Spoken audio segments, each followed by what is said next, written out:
Hello, Interior Alaska. Joe Cook here, bringing you sports this Thursday. Hope you're having a good day. We start with some high school hockey scores from an eventful weekend in sports. The Monroe Rams were sweeping like the Naniks, winning 2 against the Glen Allen Panthers in the Great Lakes Conference with a 9-1 win Saturday at the Big Dipper. The Rams shut out Glen Allen on Friday 4-0. Kyle Colley had a game with 6 points, 3 goals, and 3 assists to lead the Rams' onslaught. Dylan Steele scored 3 goals and added 2 assists as well. Jordan Sondergaard scored to prevent a second shutout for Glen Allen. Nathaniel Brose, he had 16 saves for Monroe.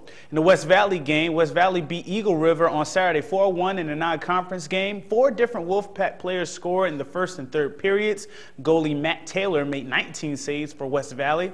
The Lathrop Malamutes, got a shutout 5-0 over the Palmer Moose on Saturday in Palmer. Connor Nielsen was on point with 5 points with 2 goals and 3 assists for Lathrop. Chad Horn scored twice, and Logan Parsley added a goal as well. Ryan Ebenell made 9 saves for his shutout. The Nanick Rifle team has been putting up some good numbers, but they've been facing some top competition. Yesterday, the Nanics were swept at home by the number 2 team in the nation, the TCU Horned Frogs, 4-6-9-2 to 4-6-5-7. TCU swept both small bore and air rifle. The TCU leaders, Sarah Bird and Sarah Shear, were sweet as Sarah Lee, taking the top 2 small bore spots, and Shear shot .597 in air. For the Nooks, Ryan Anderson was 3rd overall with .582. Michael Louisa was 2nd with the .579 in small bore, which the Nanics took 2-4 in the standings. Matt Erickson shot a .588 to lead the Nooks in air rifle. The 4th-ranked Nanics are 1-5 in their last 6 matches. Their losses came to the top 3 teams in the nation. Next for the Nanics is some training before the NCAA qualifier in El Paso, Texas. In Worth Park, Day 2 of the Tour de Twin Cities Super Tour in Minneapolis, Minnesota, the Nanick men's and women's skiing team took the top spot, beating rival Northern Michigan. On the women's side, 2 juniors had great races. Rafaela Sieber bested the collegiate skiers in the 15K with a 47-minute, 21.7 second time, which was 7th overall and 54 seconds ahead of the next collegiate skier. Allison McFeeters got her first college win on Saturday, finishing 2nd and 9th overall in 48 minutes, 25.4 seconds.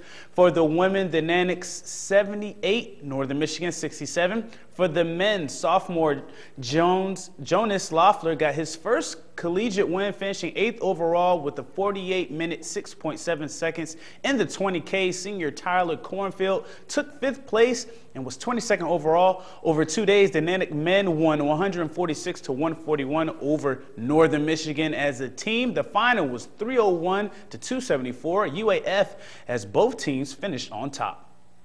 Now, the WWE, or World Wrestling Entertainment, and its SmackDown tour came to the Carlson Center on Friday night. It was reportedly the largest ticketed event at the Carlson in a few years as wrestling fans, young and old, watched some of the biggest superstars like The Big Show, Alberto Del Rio, and Randy Orton. Man, they put on a show. KTVF Sports talked with one of the WWE superstars, fan favorite Kofi Kingston, and got an inside perspective about the life of a WWE superstar on tour.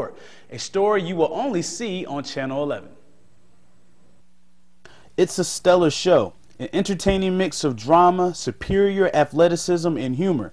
The WWE's World Tour made a stop in Fairbanks to entertain hundreds of interior wrestling fans. The WWE is a major industry with over $500 million in revenue and almost $40 million in profits. One of the WWE superstars, Kofi Kingston, who is from Ghana, West Africa, and a Boston College grad, says the grind of a tour is 5 days on the road, week after week. It's even more than an NBA team because we don't have an off season. You know what I mean? We go all year round, pretty much every single week.